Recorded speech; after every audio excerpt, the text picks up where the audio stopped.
Eu não estou te Sa- ouvindo. Saudações de toda a equipe de Mindália Televisão.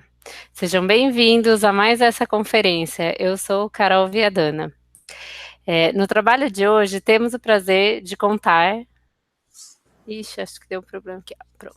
Temos o prazer de contar com Lady Righetti, que irá nos oferecer uma conferência com o título Os Arquétipos do Sagrado Feminino. A nossa convidada é psicóloga, psicoterapeuta transpessoal, especializada em terapias de vivências passadas e regressão de memória, constelações familiares sistêmicas, biopsicologia e terapia floral. É diretora e cofundadora, coordenadora pedagógica e facilitadora do Instituto Humanitatis. Antes de começar com a nossa conferência, se você tem interesse em participar do Mindália Televisão, seja oferecer uma entrevista ou conferência, entre em contato conosco. Pode ser pela nossa página do Facebook ou pelo nosso site mindaliatelevisão.com. E se quer participar dessa conferência ao vivo e falar conosco, tem um chat que vem seu monitor.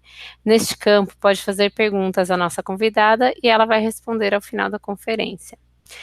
Agora, damos espaço a Lady Righetti e sua conferência Os Arquétipos do Sagrado Feminino. Lady, muito obrigada por estar aqui com a gente e aproveita que o espaço é seu agora. Boa noite, obrigada, Carol. É um prazer novamente estar aqui com você para falar de um tema tão importante, né? Na outra conferência eu falei sobre a psicologia transpessoal e agora nós vamos ter aí a oportunidade de estar falando sobre os arquétipos, né, do sagrado feminino, que é um tema que eu adoro falar. Já trabalho com isso há mais de 20 anos, pesquisando, criando círculos de mulheres, quando nem se falava muito nesse respeito desses temas. E gostaria de contar, só para iniciar aqui, um pouquinho da minha trajetória nesse tema, que se deu há mais ou menos, como eu disse, há uns 22 anos atrás, quando eu comecei a estudar o xamanismo, quando eu comecei a estudar mitologia, quando eu comecei a me interessar mais profundamente, né, pela psicologia junguiana, que aborda todos esses temas, até que eu cheguei, até por conta do consultório, dos meus atendimentos, na temática da mulher e do sagrado feminino. Então, eu gostaria de lembrar isso, porque é legal a gente contextualizar como que as coisas vieram evoluindo, porque hoje, se a gente for parar para dar uma olhada, né, por todos os canais de comunicação, na internet, a gente tem visto muitos trabalhos sendo desenvolvidos em torno dessas temáticas, tanto dos arquétipos como do feminino, etc.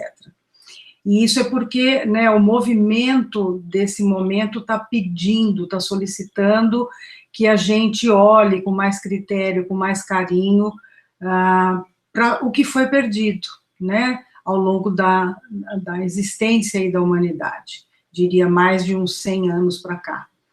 Bom, mas vamos começar então a falar de arquétipo. Ah, sim, eu não terminei de dizer. Então, atendendo muitas mulheres no consultório, eu comecei a perceber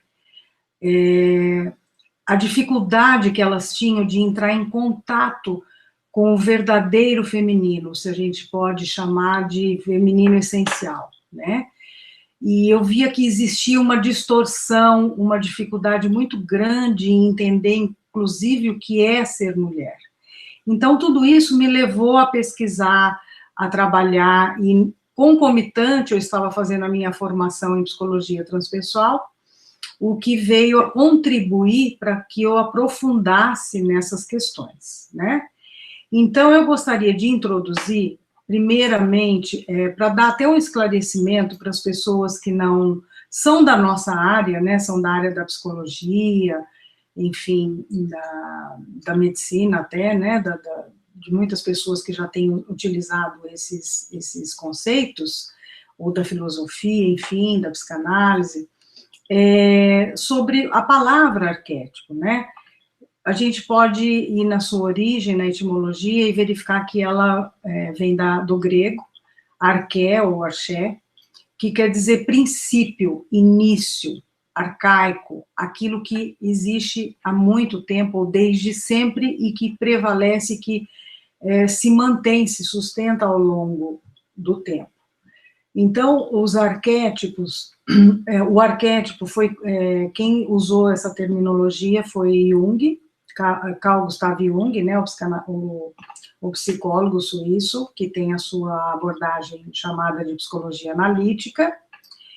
E o que acontece? Ele percebeu que os arquétipos faziam parte do grande inconsciente coletivo. Então, o que seria mesmo esses arquétipos? Hoje a gente pode definir, numa linguagem mais psicológica, como forças, como registros que estão incutidos no nosso inconsciente. É como se tivesse ali uma força que está meio adormecida, mas que a gente, quando entra em contato com ela, ela irrompe, ela emerge. Então, veja bem, os arquétipos, eles existem desde que a humanidade existe. Vou dar exemplo de alguns que aí fica mais fácil das pessoas entenderem. Por exemplo, o arquétipo da grande mãe, né? Da nossa mãe terra, se a gente puder chamar assim, ou de Gaia. Por exemplo, o arquétipo do guerreiro, da criança, e assim vai. Temos várias ações dos arquétipos na nossa vida sem que nos demos conta. Eles são, então, pulsões, forças, não vamos esquecer disso, que estão dentro do nosso inconsciente, que habitam o nosso inconsciente individual, mas que vêm desse grande repositório do grande inconsciente coletivo, tá? Então, imagine, eu vou dar vários exemplos que vai ficando cada vez mais claro. Vou dar um exemplo aqui, quantas vezes você teve que enfrentar uma situação muito difícil na sua vida, e de repente você trouxe uma força, quase que de uma leoa, de um tigre, de um leão, enfim, de um felino, né?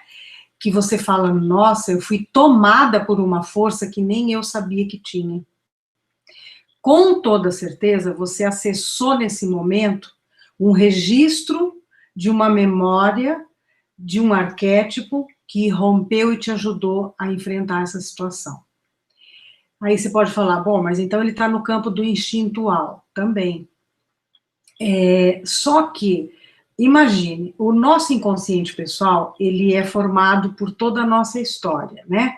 Desde o nosso nascimento, desde a vida intraútero, e até o dia, né, que você está na sua data de hoje, da sua idade de hoje, desculpe.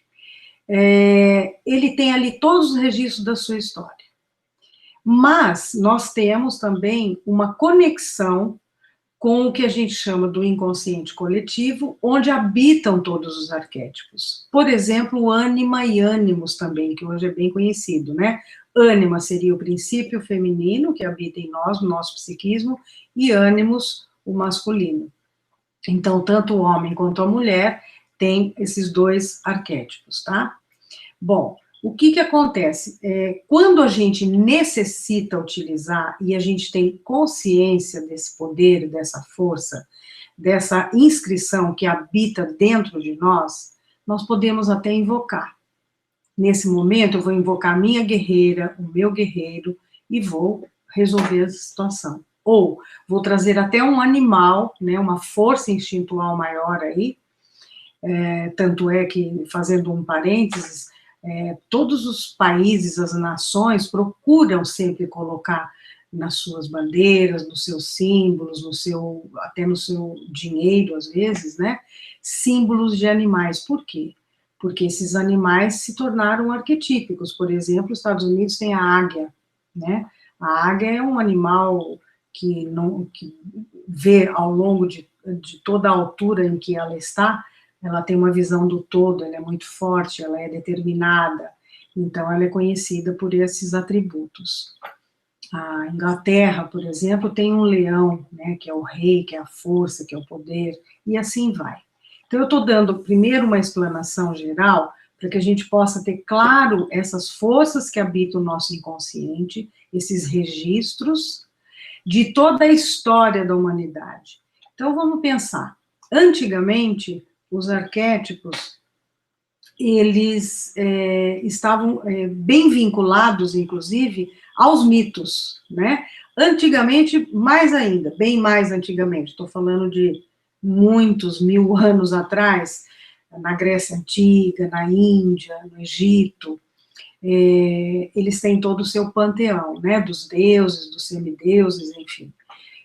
Esses arquétipos, né, que habitam aí o nosso psiquismo, eles estão ligados também à mitologia, aos mitos. É isso que eu quero lembrar. Hoje é muito difícil a gente entender a linguagem dos mitos, porque nós nos distanciamos muito disso, né? Porém, independente se a gente tenha consciência ou não, nós temos essas inscrições e essas forças dentro de nós, que habitam.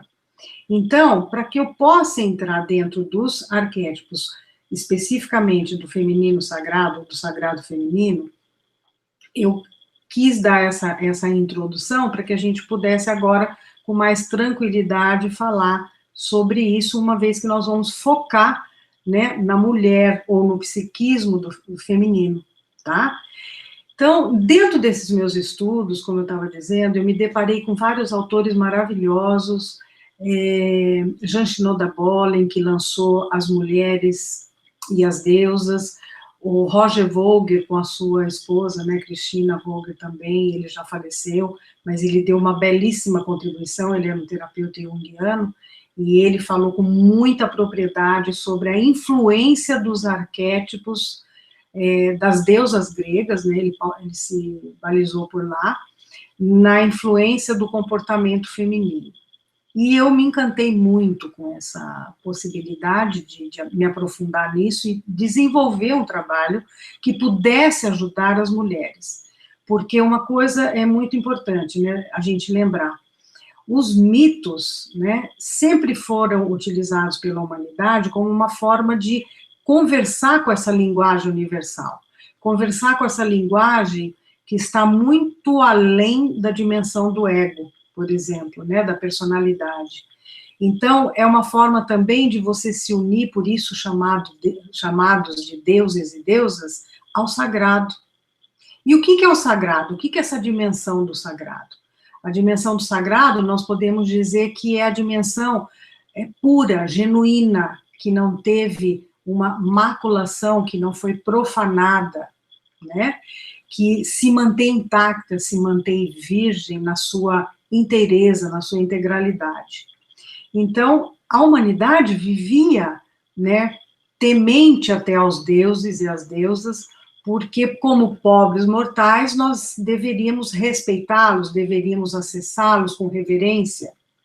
E o que foi acontecendo? Nós fomos nos distanciando com o advento do patriarcado, né, quando o patriarcado se estabelece, e eu não vou ter tempo aqui de explicar muito essa história, mas só para a gente ficar um pouco mais com uma visão mais clara de todo esse contexto histórico, vamos pensar que antigamente, eu estou falando de muitos 1000 anos atrás, né, muitos, 10 mil, 20 mil, 30 mil anos, as sociedades, né, as pequenas comunidades eram matrifocais, ou seja, tudo girava ao entorno do feminino, não é só da mulher, é do princípio feminino.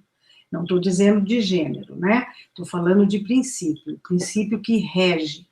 E o princípio feminino sempre foi tido e conhecido como um princípio regulador, né, da família, da sociedade ou da comunidade, sempre teve atributos que mantivessem, né,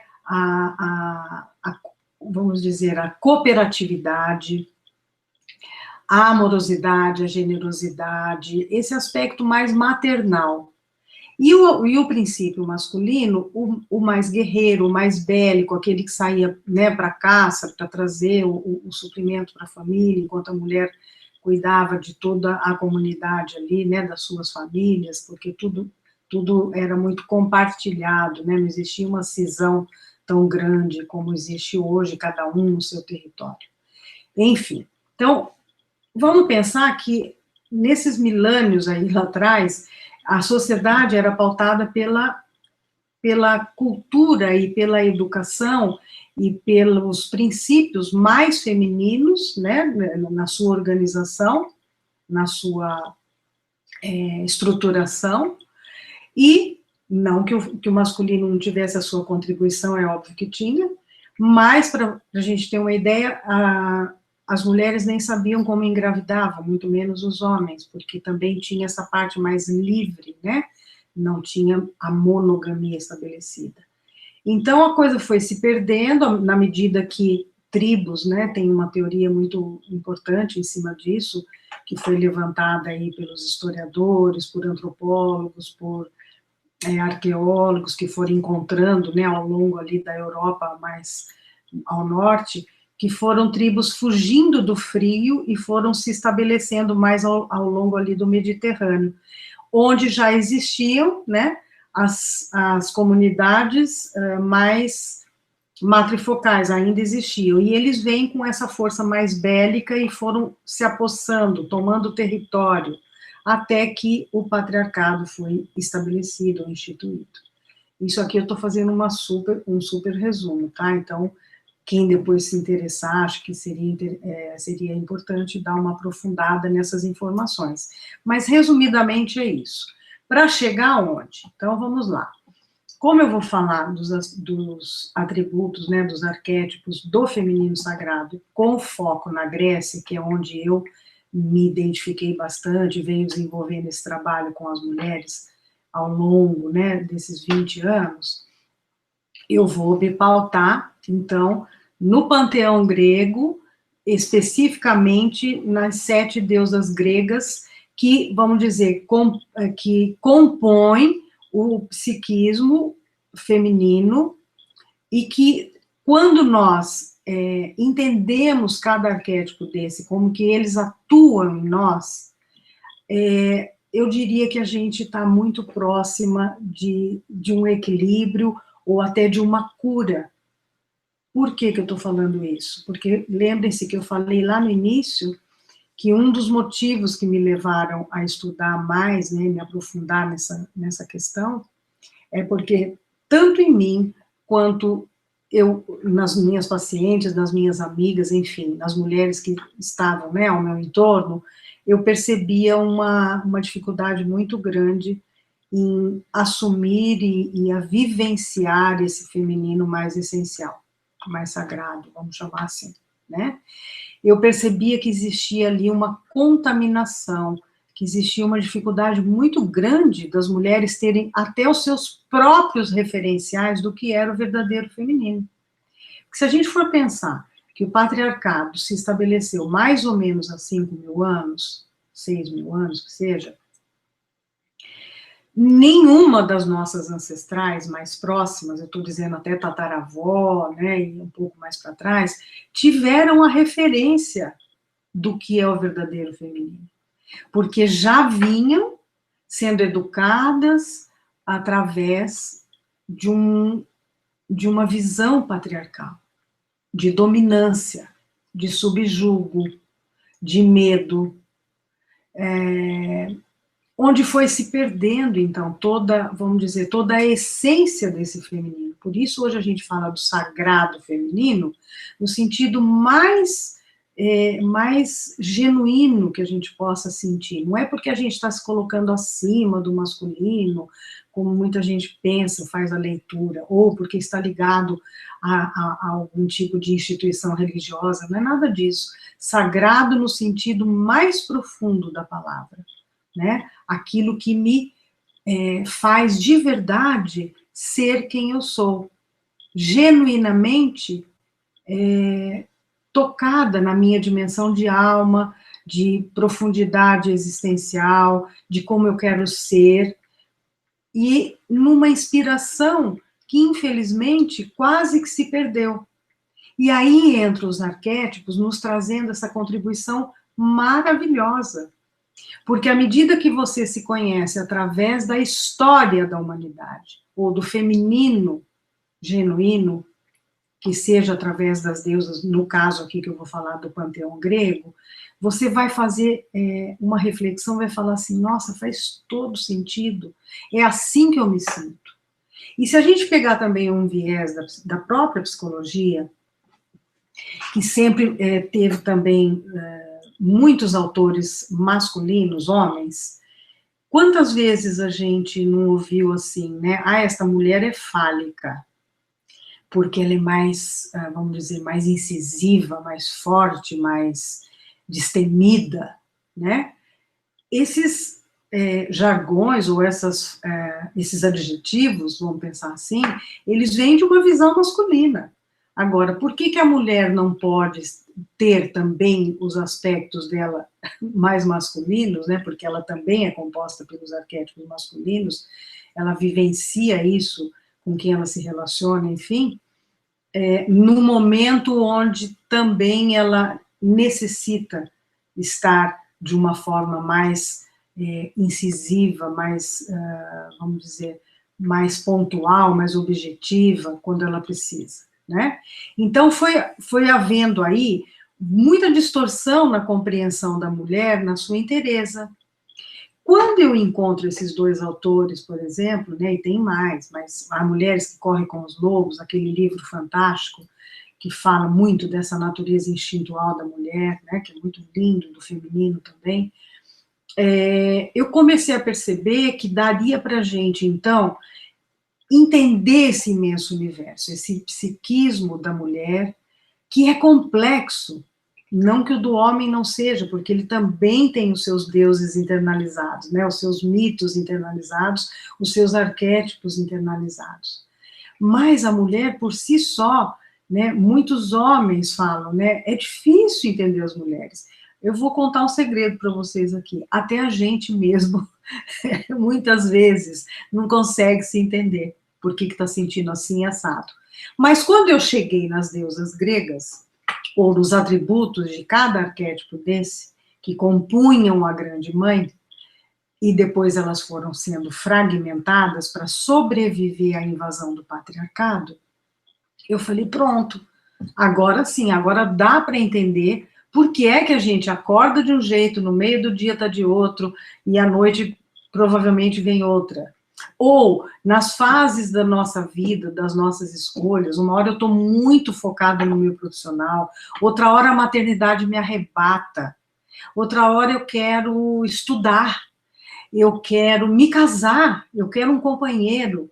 Então, essa complexidade, ao mesmo tempo, essa riqueza, nós devemos a esses arquétipos que habitam o nosso inconsciente, tá? Então, agora a gente vai entrar nesse domínio, né? Vamos falar um pouquinho, eu me pautei, como esses autores também me inspiraram muito, né, me fundamentaram, me trouxeram uma riqueza para o meu trabalho, através das suas contribuições literárias, nesse trabalho meu, que eu chamo As Múltiplas Faces da Mulher, me norteando, então, e me baseando por essa referência do panteão grego, tá? Então, vamos lá. Então, vamos pensar, antigamente tudo era inteiro, né? A grande mãe continha todos os atributos. Com o advento da invasão do patriarcado, elas foram começadas a serem cultuadas isoladamente. Quem vai para a Grécia sabe disso, né? Tem a ilha de Milos, que cultua a Vênus, né? Que cultua Afrodite. Tem Atena, que está na própria cidade de Atena, e assim vai. Então, o que aconteceu? Para que sobrevivesse, né, esses cultos sagrados às divindades que eles reverenciavam, que eles seguiam, se norteavam, elas foram, né, divididas. E o que acontece com isso? Se a gente está falando de inconsciente pessoal ligado ao inconsciente coletivo, que todos nós temos eles habitados no nosso interior, logo nós também nos fragmentamos, porque a gente recebe essa influência e essa interferência direta na nossa vida, né? Então, vamos lá. Eu vou começar falando, né, da deusa Hestia, rapidamente, não vou dar uma aula sobre cada uma aqui, mas para vocês terem uma noção quem é essa deusa, que foi cultuada na Grécia Antiga, e ela tem também a sua correspondência sempre, né, as deusas gregas têm a correspondência romana, mas a deusa Hestia é aquela mulher, para você ter uma noção, para vocês terem uma noção, que ela abre mão, muitas vezes, do seu aspecto individual, né, da sua realização individual, para cuidar do que a gente chama do fogo central da família, ou da lareira. Ela é a deusa do fogo sagrado. É aquela que sustenta a família, de alguma forma, espiritualmente, mantendo a união da família, cuidando na sua, de uma forma assim, bem anonimática, né? Bem tranquila, ela cuida para que essa família fique muito resguardada, muito unida. Então, ela é uma deusa que fala da espiritualidade, né? É aquela deusa que prefere a reclusão. Hoje a gente pode fazer um paralelo, onde nós vamos encontrar as Hestes? Em conventos, em monastérios, numa vida mais reclusa. Então, ela é esse aspecto da deusa, da grande deusa ou da grande mãe, que tem esses atributos. Aí nós vamos, então, para a deusa Atena, né? A deusa Atena é tão importante porque ela é a mulher que nasceu, né, da cabeça de Zeus. Então, ela não teve contato com o feminino direto da mãe. Não vou contar o mito inteiro aqui, tá? Mas vamos pensar. Ela rege o intelecto. Ela é a mulher pensante, é aquela executiva maravilhosa, é aquela mulher que vai para as academias, para as universidades, que eu estou dizendo, né? Que são mestres, que são professoras, que são catedráticas, mulheres que são mais racionais, vamos pensar assim. É aquela mulher que não entra muito em contato com o próprio corpo, né? Mesmo porque ela nasceu da cabeça do pai. Então, ela tem uma identificação com o mundo masculino muito grande. Ela foi tão venerada e reverenciada na Grécia que ela foi, né, tida como a mentora máxima de Atenas, da Grécia, né, em Atenas. Então, ela trabalhava no sentido de trazer organização política, social, educacional. Todos se recorriam a ela para fazer grandes tomadas de decisões, por exemplo, ok? Depois de Atena, então, a gente pode falar de Deméter. A Deméter é o oposto da Atena, é a mãezona, é aquela querida, que sempre te espera com uma palavra amiga, com um colinho, que você fala, ai, tô com saudade de você, então tô fazendo um bolinho, venha me visitar, vou fazer um café, e nós vamos aqui, né, matar saudades. Ela gosta de cuidar dos filhos, ela gosta de cuidar da casa. Eu diria que Deméter está bem em desuso hoje, quase, né? Porque a sociedade também exigiu demais, assim, não que exigiu, mas a mulher acabou escolhendo, né? E por um bom motivo, claro, a sua independência, a sua autonomia, e isso ela sai um pouco da casa, né? Desse contexto mais íntimo. Só para vocês já irem se identificando, tá? É aquela mulher que, de repente, né, tem até, tá bem na carreira, etc., mas, de repente, ela é arrebatada por uma vontade de ter um filho. Sem um filho, ela não se realizaria. Essa é Deméter, tá? Bom, Deméter teve uma filha, Coré, pequena, né, quando pequena, e que se transforma depois, no mito eles contam direitinho essa passagem, em Perséfone. Então, Coré é a menininha, né, ainda protegida pela mãe, ou às vezes aquela mulher que procura proteção paterna, casando-se com um homem que vai cuidar dela, ou se envolvendo com chefes, né, que vai, muitas vezes, também trazer aí uma proteção. Só que quando ela tem vamos dizer, a coragem de crescer, né? E ela é raptada ao mundo de Hades, que é o deus do submundo, ela volta mulher, né? Ela se inicia sexualmente, ela se envolve com Hades, né? E volta.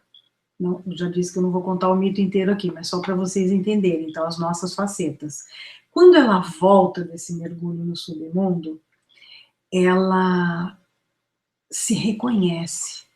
Ela reconheceu as suas sombras, ela olhou para as suas sombras, ela venceu os seus medos, portanto, ela mergulhou no seu psiquismo mais profundo. E se a gente puder fazer uma analogia aqui, é aquele momento onde a gente sabe disso, é convidada a olhar para nós mesmas. É a gente com a gente mesmo, não tem mais como fugir, não tem como mais se esconder atrás de pai e mãe, não tem mais como se agarrar aqui na mão do amigo, é a gente com a gente mesmo. E numa dessa, ela é tida, então, como a mulher que teve a coragem e a sensibilidade, inclusive, de olhar para o mundo oculto, não só o mundo das sombras, mas o mundo oculto. Portanto, ela é uma deusa mais mística, mais espiritualizada, é aquela que se atrai por tudo aquilo que não é palpável, ela costuma ser muito sensível, ela costuma ter muita vidência, às vezes os grandes médiuns têm um arquétipo de Perséfone muito acentuado, muito forte. E às vezes ela tem medo até de enlouquecer, porque ela vê coisas, ela ouve coisas, e se ela não sabe trabalhar direitinho esse atributo em seu benefício, ela pode até, né, tentar fugir dessa situação. Bom, já falei então de Héstia, de Atena, Deméter e Perséfone. Então vamos lá. Quem mais, né? Quem mais vem aí? Vamos falar agora da Hera, que era a esposa oficial de Zeus, e que foi muito poderosa, né? Ela era tão poderosa que ela era tida como a deusa que regia tudo. Ela tinha um poder inato. É o famoso, deu origem a essa famosa expressão que está todo mundo utilizando agora, empoderamento, ou empowerment, que a gente nem conhecia muito bem, mas quando a gente se apropria do nosso poder, né, de verdade, sem medo, sem ter que se agarrar a subterfúgios, a vícios, enfim, né, quando a gente se assume por completo, podemos dizer que nós estamos sendo regidas aí, com certeza por Hera, que vai se reconhecer como uma grande esposa. Então, para Hera, ela busca estar integrada com o homem, ela busca estar em parceria com o masculino, coisa que, né, ficou bastante distorcida, e depois eu vou falar das chagas.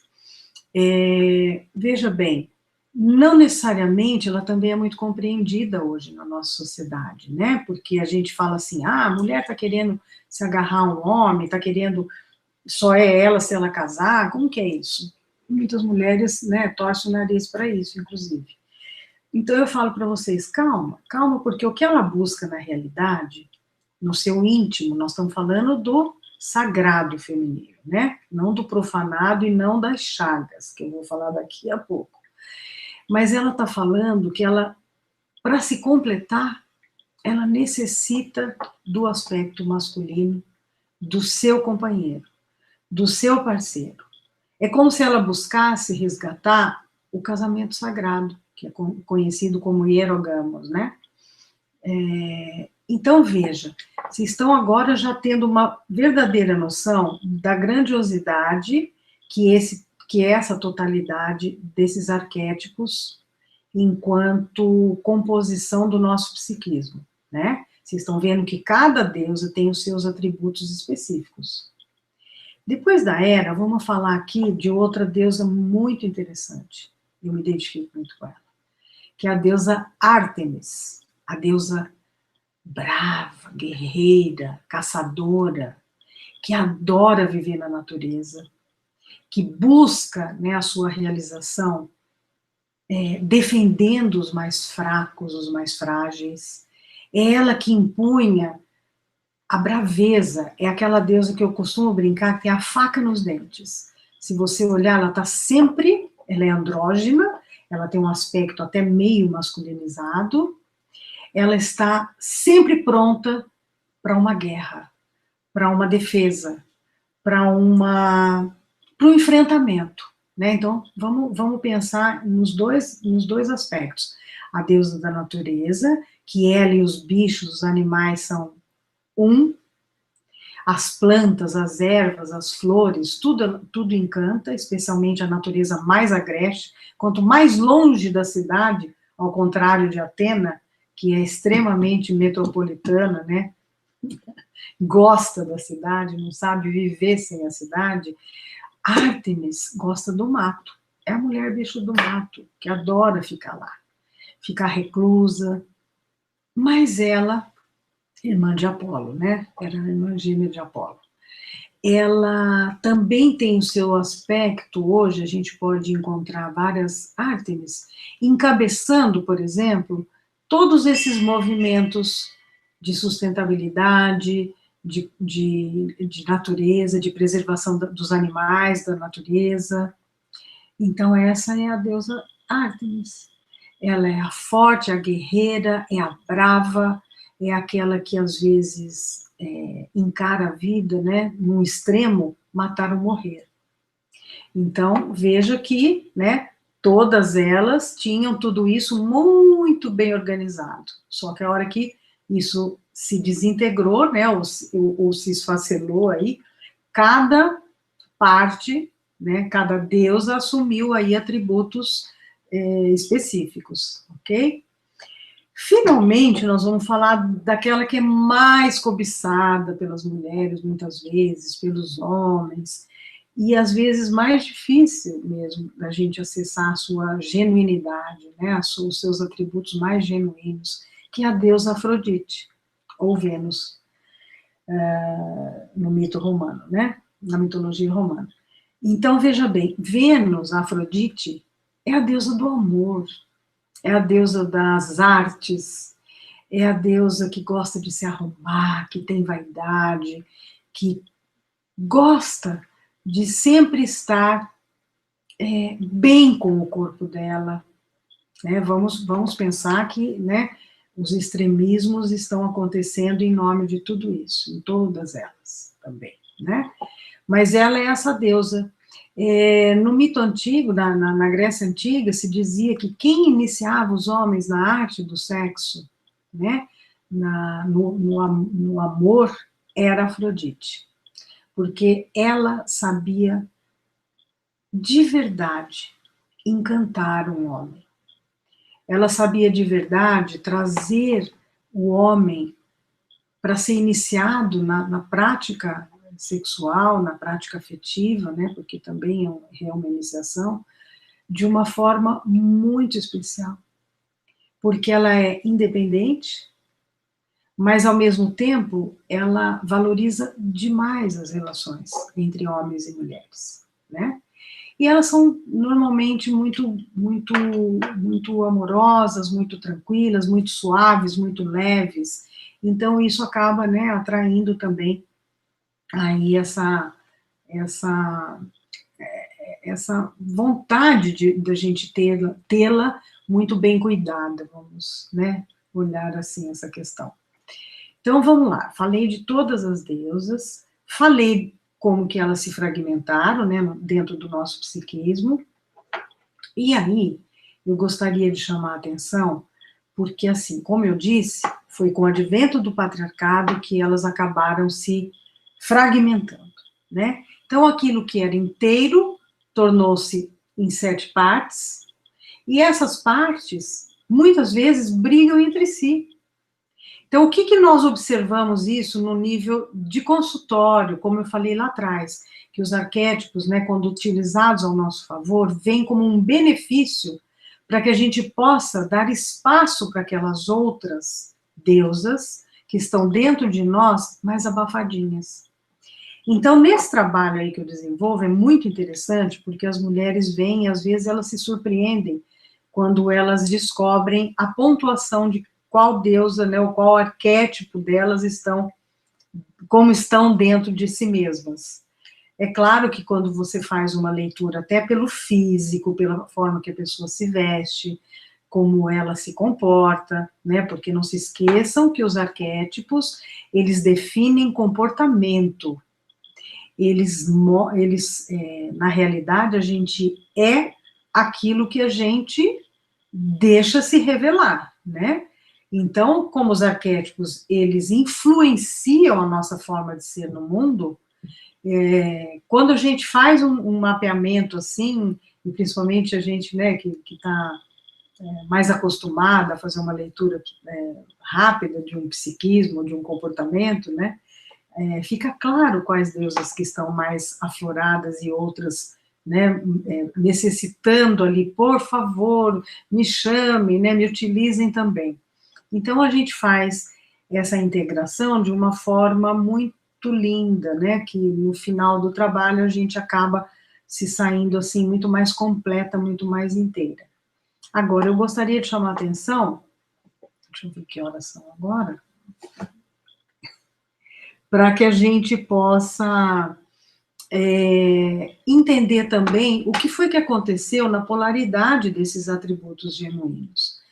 Então, o próprio Vogler, ele fala assim de uma palavra que é forte em princípio, mas que tem tudo a ver com o que a gente sente e o que a gente percebe, né, nas nossas amigas ou nas nossas pacientes, clientes, enfim, nossas alunas, companheiras. Ele diz que aquilo que não foi vivenciado na sua inteireza tornou-se chaga. Então, a palavra chaga, né, ela mostra assim uma ferida, algo que está ali, que foi guardado, que não foi experienciado, que não foi vivenciado.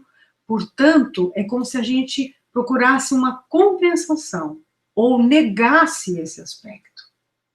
Por isso que a gente fala assim, nossa, mas que exagero, né? Para que ser tão assim? E não estamos equivocadas, não estamos erradas. Simplesmente, como eu disse, é como se as deusas lá dentro estivessem brigando pelo próprio espaço. Ou aquela que tomou, né, a forma maior aí de você ser no mundo, por falta dessa referência genuína, ela acabou também ficando recalcada, né? Esse termo recalque, né, Freud usou bastante, tudo aquilo que está abafado, que está contido, que não se manifesta, gera recalque, né, ou seja, está ali para ser colocado adiante, né, para frente, para fazer parte, é a mesma coisa a gente tirar um pedaço dos nossos membros, a gente vai ficar com um déficit. Então, eu vou dar um exemplo aqui de chaga que hoje a gente vê muito comum, né? Por exemplo, a deusa Hera. A deusa Hera eu falei que era a deusa do poder, né? A deusa do poder, a deusa do poder genuíno, tá? Não é do poder sobre, né? Do poder com. Ela foi muito traída por Zeus no mito, né? Então ela desenvolveu uma raiva, uma ira muito grande interna.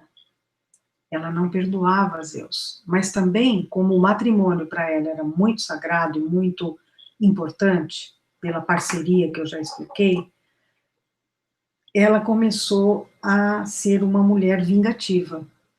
Então ela, por exemplo, é aquela mulher que, quando descobre uma traição, ela vai para cima. Mas ela não vai para cima do marido, muitas vezes. Ela vai para cima da amante ou da outra mulher, né, que entrou na vida para desestabilizar a relação dela. Isso é um exemplo de chaga, tá? Então, ao invés dela resolver ali com ela e com ele, ela vai e tenta destruir a outra, tenta afastar a outra. Não é que ela se submeta a ele, tá? No fundo, ela é bem inteligente, ela não briga com ele. para ela alcançar o que é manter esse casamento. Mas não a qualquer preço também, né? Senão vocês vão estar pensando aí, Deus me livre de ser Hera, porque se eu for traída ainda ficar na relação e ele vai sempre me trair. Não, não é nesse sentido, né? Claro que existe a chaga, porque ela foi uma mulher muito traída por Zeus, mas dentro de nós, né, quando ela está habitando aqui o nosso psiquismo, ela é aquela que pondera. Ela não é uma Ártemis, por exemplo, que a Ártemis começa que ela é difícil de se casar, né, porque ela é muito independente, mas é aquela que vai para cima para matar, né, praticamente. Nem que seja matar pela palavra, matar, né, por ignorar aquela pessoa, não necessariamente matar, né, de atirar em alguém. Enfim, vocês já estão vendo que tem aí, então, todas as chagas, né, e os atributos, vamos dizer, negativos. Afrodite, por exemplo, é aquela que ela tem uma autonomia muito grande. Ela é aquela que, né, tem artimanhas, que sabe conquistar, como eu falei. Só que também, às vezes, a chaga dela é aquela que a faz se submeter dentro de uma relação sem amor. Porque para ela também é importante essa proteção, essa parceria de um outro nível, né? Num outro nível, não como era. Era que é o poder. Então ela diz assim, 2 juntos, né, conseguem construir mais. Afrodite quer ser amada e quer amar, quer ser apaixonada. Ela não consegue viver sem paixão. Então, às vezes, se ela está, né, em déficit com essa força, vamos dizer assim, ela é aquela que vai fugir, que vai se fixar só no corpo, por exemplo, nas roupas. É aquela que, para não enfrentar uma depressão, que a Perséfone viria e falaria, vamos mergulhar no nosso inconsciente agora, na nossa dor, ela pega o cartão de crédito e vai gastar no shopping, né? Então, quer dizer, a gente vê isso a todo minuto, todo dia, até com a gente mesmo, né? Não estou aqui, né, achando que a gente está acima de nada, não. Porém, tem pessoas que estão assim, exacerbadamente. E é óbvio que estão aí à beira de uma depressão, né, mas não se entregam, ou às vezes se deprimem para valer. Então, eu estou aqui tentando trazer esse panorama para vocês, para que vocês possam entender um pouco mais dessa nossa múltipla face. E qual a importância, só voltando um pouquinho, todos os arquétipos têm, então, seus atributos positivos e corre-se o risco, né, de ter também as suas chagas. Aliás, eu digo que não foge nenhum de ter as suas chagas. É só para que a gente possa observar. E olha, não é para a gente fugir do aspecto dito negativo ou chaga. Ele vem como uma forma de mostrar para nós onde é que nós estamos precisando ser trabalhadas. Na realidade, se a gente for parar para pensar, qual que é a cura, né, do nosso psiquismo? É estarmos inteiros, né? Assim, é vivermos em plenitude, é estarmos em equilíbrio com todas as nossas forças, é saber acolher uma hora que eu estou para baixo, é chamar a força de Perséfone, me ajuda a mergulhar no meu inconsciente, por mais que ele seja dolorido, por mais que as minhas sombras precisam, ou já estejam se manifestando, porque sombra não é possível você conter plenamente, né?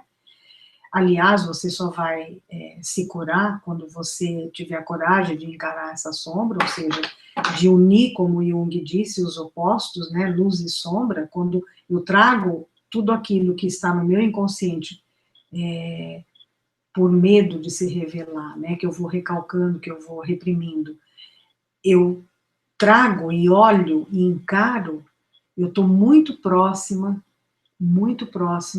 de não ser mais dirigida por todas essas forças. Então, voltando à questão dos arquétipos, por que é importante a gente entrar em contato com eles? Primeiro que você precisa reconhecer em você quais deles você mais utiliza e quais deles mais você necessita. Como eu disse, nós temos todos. como eles todos estão disponíveis no nosso grande banco de dados aí, que é o nosso inconsciente coletivo, né, que pertence à humanidade, está tudo ali, eu posso acessar. E eu vou dizer para vocês assim, de todos os trabalhos, né, que eu já passei, que eu já desenvolvi, que eu venho desenvolvendo, gente, a força de um arquétipo é uma coisa que vocês não têm noção. Aliás, vocês têm. Mas o que eu quero dizer é assim, como que eu trabalho com isso? Eu vou agora, tá bom, eu sou Ártemis, depois de Ártemis quem vem para mim é Perséfone, e a que eu preciso mais trabalhar talvez seja Hera ou seja Deméter, né, dependendo do momento da sua vida. Ok, não basta só você, olha, por favor, venha até mim. Não, você tem que estar aberta, reconhecer essas forças e, de verdade, invocá-las, né? Não só no sentido de um chamamento do externo para o interno, não é isso que eu estou dizendo. É de dentro para fora. É quando eu me permito ousar e acolher cada arquétipo dentro de mim. Então, para isso tem, né, métodos, tem técnicas que a gente utiliza para... Leide, já está dando tempo, tá bom? Tá bom, querida, já estou terminando. Então, eu fico aqui trazendo para vocês, trago para vocês, um convite, né? Eu espero que esse mergulho aí no nosso feminino sagrado, ou no sagrado feminino, através dos arquétipos, seja a sua próxima vontade de fazer, de conhecer, de tocar.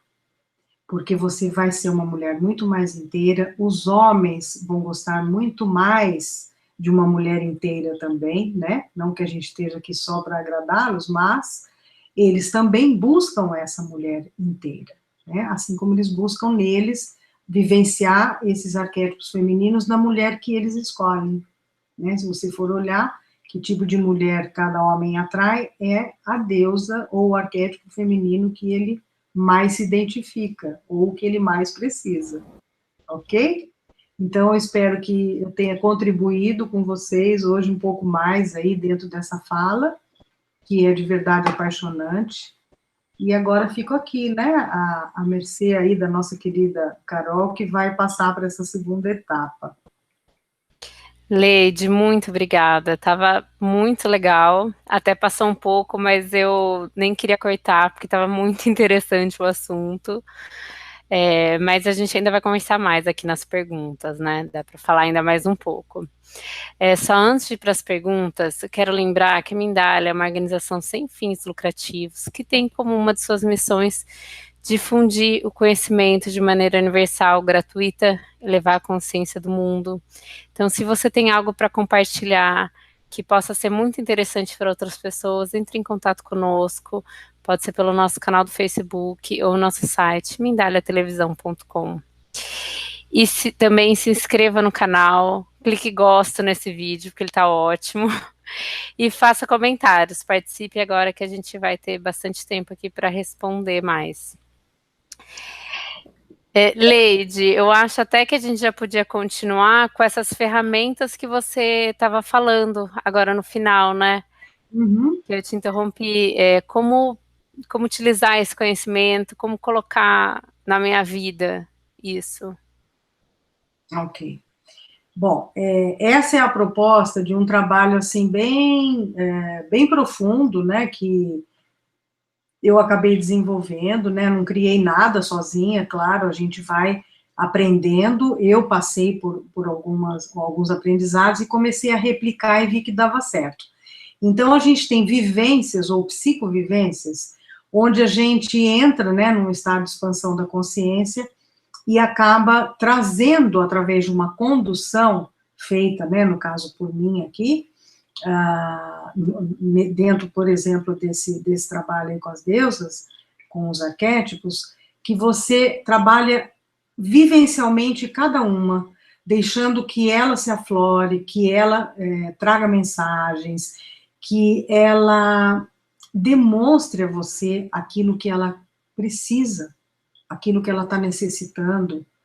Então, é um trabalho, assim, ele é simples, mas ele é bastante profundo e, ao mesmo tempo, complexo. Porque dentro de um contexto terapêutico, Carol, a gente consegue mapear, né? Ou dentro de um trabalho desse, de um final de semana que a gente faz, em mergulho, em imersão, a gente consegue mapear como que está a sua relação com cada um deles. Primeiro passo é esse. Como é que eu estou? Aí você, vendo e conhecendo mais profundamente cada atributo, você começa a ver as suas deficiências e as suas proficiências, né? Então, assim, o que você já tem, que você pode colocar mais em prática, e o que você não tem, que você precisa desenvolver, tá? Então, o que a gente faz no final é a integração de todas elas. Porque quando você passa por cada arquétipo, por cada uma dessas forças, né, desses atributos, você começa a reconhecer em você. Então, tem uma vivência, por exemplo, que eu faço lá, não queria contar, né, porque quem não fez ainda vai ter um workshop agora no fim de agosto. É incrível, só com sons específicos, que são grandes indutores, né, do estado de expansão da consciência, eu trago as mulheres ao encontro de Ártemis, por exemplo. E é incrível o que acontece. Você fala, não, não é possível, não é essa moça que entrou aqui hoje cedo, né? Porque eu faço ele no sábado à noite. Então, cada bloco do workshop, a gente trabalha um arquétipo. E é maravilhoso. Quando ela entra num outro, né, que não seja Ártemis, que seja Deméter, que é a mãe, etc., que ela vai ali curar dentro dela, né, algumas feridas, alguns senões com a própria mãe, né, com a própria maternidade que ela exercitou sem saber muito bem, ela volta, né, completamente outra, renovada, com um grande grau de compreensão por tudo. E ela é tomada, como eu disse, pela força do arquétipo, né? A gente passa a vivenciar aquilo com mais clareza. Então, como eu disse, assim, essas ferramentas são, em primeiro lugar, você saber onde você transita. Quais desses arquétipos são muito fáceis de se manifestar na sua vida e aqueles que você tem que quase que puxar pelos cabelos, né? Porque às vezes a gente, por medo, ou por não saber reconhecer em nós, porque eles foram muito recalcados, a gente tenta abominar. Mas por quê? Por conta das chagas que eu falei, né? A sociedade, a cultura, a vida nos cobra várias posturas, decisões, enfim, e eu tenho que, por algum motivo ali, fazer alguma escolha. Então, eu escolho aquela que já me é mais amiga, mais fácil, né, mais íntima. E o que eu faço com a outra? Eu recalco? Vou continuando a recalcar? Uma hora ela vai gritar, né? Então, não é à toa que as pessoas que fogem de se ver, de mergulhar em si mesma, de buscar um trabalho terapêutico, de várias coisas que estão acontecendo na vida delas, por exemplo, que elas não estão felizes, às vezes até numa relação amorosa, num casamento infeliz, elas deprimem. Elas tentam fugir, como eu disse. Às vezes, o primeiro impulso é, vou pro shopping, vou sair, vou viajar, vou pra praia, vou não sei para onde. Tá bom, isso tudo são recursos, né? Mas tem hora que você tem que olhar para aquela dor, para aquela ferida mesmo. Por que mesmo que eu estou me submetendo a isso? Por que eu estou me subjugando desse tanto? Por que é que eu estou nesse ponto da minha vida? O que foi que eu deixei de fazer por mim? Você quer ver uma chaga muito forte de Hera? A síndrome do ninho vazio. Ela se dedicou uma vida inteira para os filhos, para os netos. De repente, essas famílias, né, constituídas, elas se vão, porque cada um tem a sua vida, as suas demandas. Quando ela olha para ela não sabe quem ela é. Ela não se encontra. Ela não sabe o que ela fez por ela. E no fundo, ela podia sim ser uma excelente mãe, uma excelente avó, mas ela tinha também que ter cuidado, como Atena, como Hera, dela, como Afrodite, né? Trazer uma autoestima, trazer aí um cuidar de si, Então, essas ferramentas, elas são utilizadas dentro de um contexto terapêutico, né? E se você própria, né, se informa, sempre eu falo, gente, para a gente se transformar, a gente precisa se informar. Primeiro passo é esse, né? E depois trabalhar, porque nada cai simples, né? Nada se materializa assim com um piscar de olhos. A gente precisa se olhar. A gente precisa querer crescer. Ah, legal, Leide. Legal, bem interessante. Mas hoje em dia a gente vê uma sociedade que não quer sentir dor, não quer sofrer. Mesmo o processo de espiritualidade tem muita confusão no sentido de quando você começa a se ver e se ver o seu lado negativo, você acha que está errado. E você tocou, né, num ponto muito importante, Carol. É a sociedade da felicidade, né, de Facebook, né, de só sorrisinhos para cá, tô comendo um sorvete aqui, olha, virou uma loucura, né, a gente já falou disso na outra conferência, mas é muito importante a gente repetir para quem não viu. O que eu percebo, né, quando eu falei para você que uma das coisas que mais me entusiasmou, mais me empolgou a trabalhar com os arqueiros foi, primeiro, pela força que eles têm, né, que eles trazem de mudança, e segundo, porque eu comecei a observar todas essas chagas, esse escapismo, né, como você bem disse, é uma cultura da não frustração, que é o que estão fazendo com as crianças, né, infelizmente. Criança não pode se frustrar, meu Deus do céu. Não sei que adultos serão, né? Não podem ser infelizes, não tem mais paciência com nada nessa vida, porque tudo é para ontem, tudo é para daqui segundos. Então, quer dizer, o que está acontecendo? A gente não pode mais ver quem a gente de verdade é, porque a gente é cheio né, de conflito, a gente é cheio de... Mas a gente também tem felicidade, é óbvio. Aliás, né, eu só acredito nessa tal dessa felicidade quando a gente está inteiro.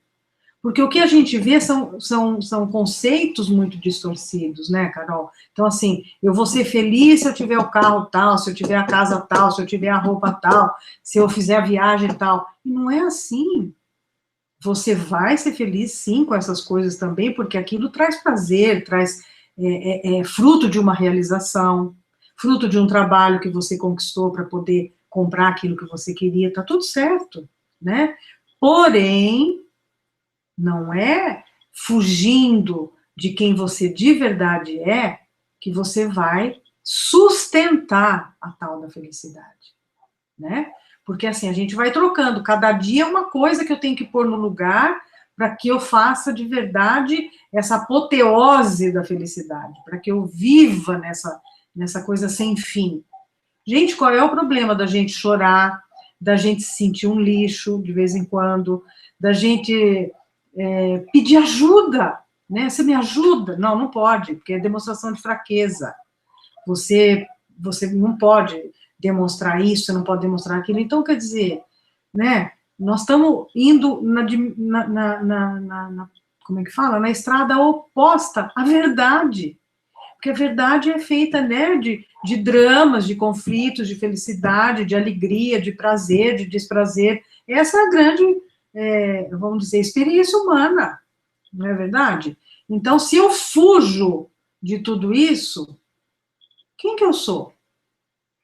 Aí eu faço uma construção, né, no meu imaginário do que eu sou, que é o que a gente vê, postado todo santo dia. Mas será que aquela pessoa é aquilo mesmo? Será que ela tem consciência de que não é postando milhões de selfies assim, assado, vestido assim, de lado, e blá, que ela vai de fato ser feliz, que ela vai encontrar alguém que vai fazê-la feliz, que ela vai se realizar profissionalmente, enfim. Não tem importância, a gente está aí se fortalecendo a cada frustração também. Então é isso, as pessoas não têm mais hoje background, elas não têm mais recurso interno para enfrentar esse tipo de situação. Outro dia eu estava lendo uma matéria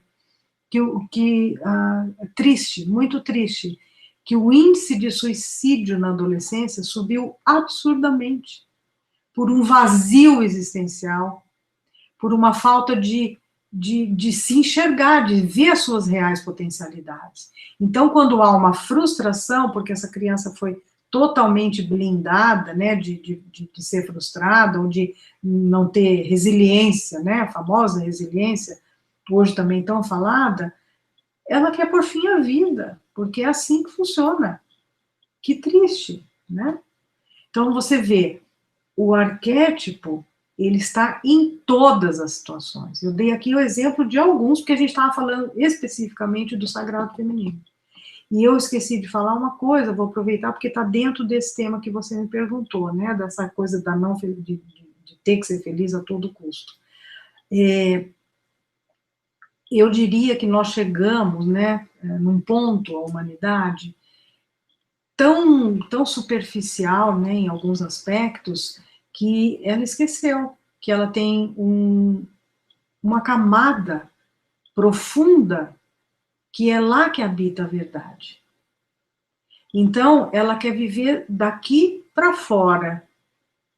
Quando ela vê uma dor, quando ela vê um sentimento que foge desse prazer absoluto, né, de todos os dias ter que se dar prazer, inclusive na comida, né, que a gente já falou também, ela não aguenta. E o que a gente faz com todas essas forças que estão dentro de nós? Aí cai nas chagas, aí cai no recalque, aí vai aumentando esse baú aqui embaixo, né, de sombras. Qual que é a consequência? Doença. Sintomas. Sintomas mais comuns aí hoje em dia, né? Depressão, síndrome do pânico, sem contar os outros, né? Doenças já que chegaram mesmo no nível bem físico, né? Como quando eu não lido com o que eu tenho que lidar, eu posso mandar mensagens a todo momento para o meu corpo que algo está errado. As células recebem essa informação e enlouquecem. Claro que não é tão simples assim como eu estou falando, mas hoje a gente já sabe, né, do fator biopsicossocial, mental, emocional, que estão ligados, intimamente ligados, gerando tantas doenças, tantos sintomas. E ele é muito sério, né? No nível social, as pessoas acham que estão próximas umas das outras. Como eu disse, a Afrodite, ela quer amar e ser amada. Quem que não quer? Agora, se eu não deixo essa força que existe do poder de amar, né, dessa potência de amar, aflorar em mim, o que eu vou fazer? Eu vou encontrar alguém? Não vou, porque eu tenho medo, no fundo, de que esse alguém possa me abandonar. Percebe? Então, não tem como escapar. Uma hora você vai ter que olhar para essa dimensão mais profunda aí, que é onde habitam esses arquétipos. Então, vamos usá-los o mais rápido possível, com consciência, a nosso favor. Eu não quero que eles virem uma chaga, né? Sim, sim, esse tema dá uma conferência inteira, né, Leide? As causas, né, psicológicas, mentais, emocionais, de todos os nossos sintomas. Ai, meu Deus. Ó, quando nos deparamos com uma característica dominante de um arquétipo em uma relação patológica, posso estar diante de um arquétipo que possa estar sendo menos trabalhado? Se a relação já está patológica, né, por exemplo, de dependência, eu estou sofrendo, mas eu não deixo de me submeter, vamos dizer. Sim, com certeza. Então, lembra que eu falei assim, ó, o arquétipo, ele tem atributos maravilhosos, mas ele tem a sua contraparte também, né? Todo arquétipo, como tudo na vida, como tudo no universo, é polarizado. Tem a luz, tem a sombra, tem vamos dizer, o bem, o mal, tem aquilo que está exacerbado. E aí, lembra que eu disse o seguinte, nós existimos como uma grande balança, né? Se você coloca muito peso de um lado, o que acontece com o outro? Né? Ele sobe. Então, para chegar nesse balance aqui, nesse equilíbrio, eu preciso vivenciar todos. Quando eu deixo de dar voz, quando eu deixo de dar vazão, quando eu deixo que algum deles, ou dois deles, porque nunca é um só, viu, que está lá embaixo.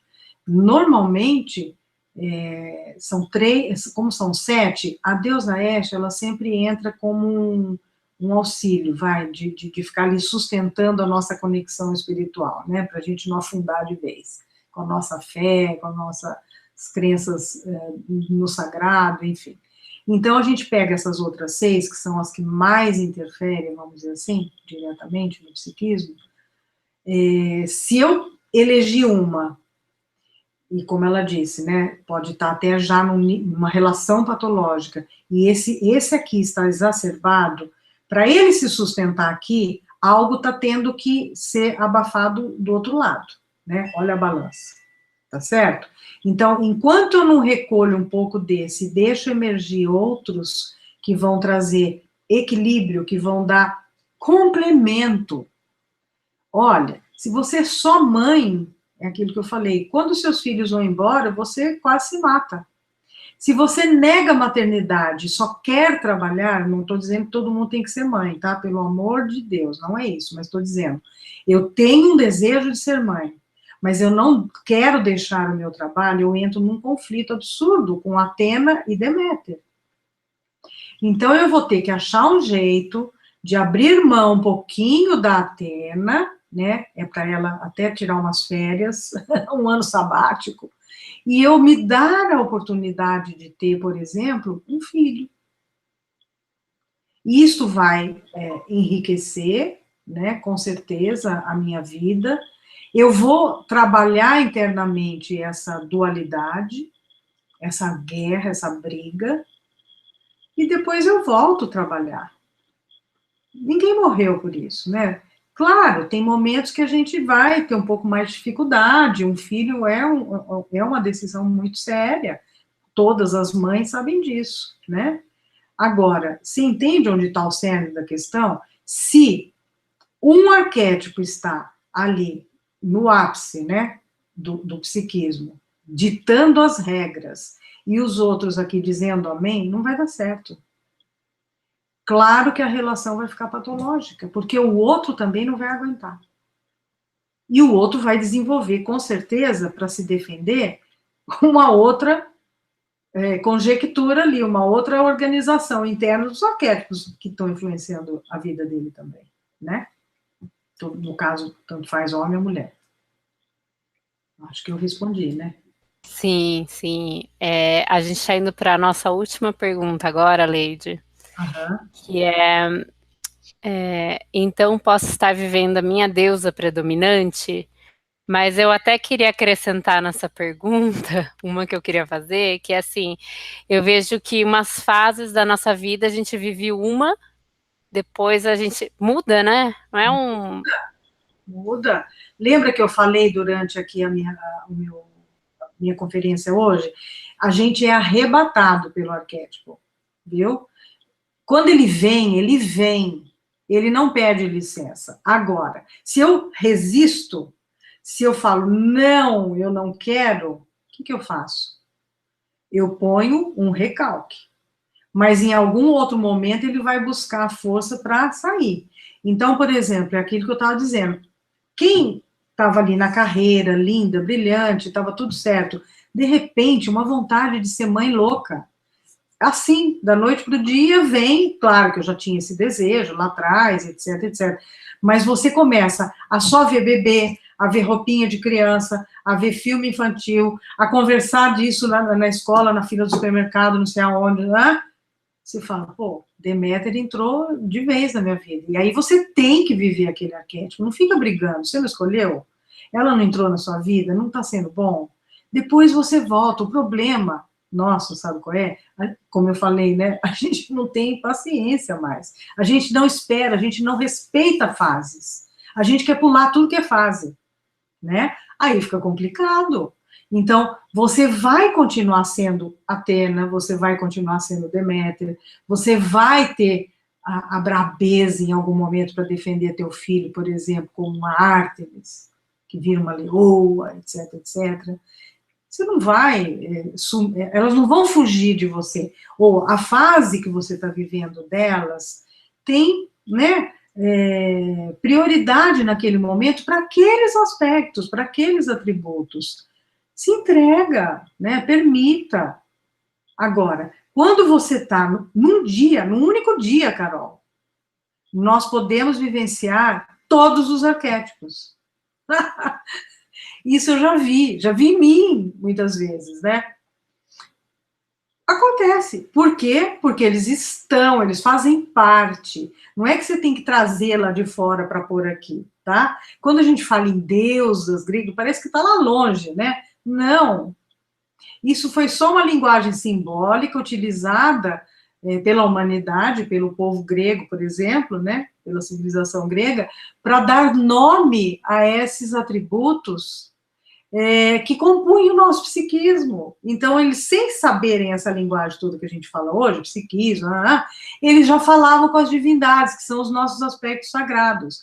Agora, claro, quando a gente sabe disso, vamos fazer as pazes, vamos promover, né, um diálogo entre elas, que seja.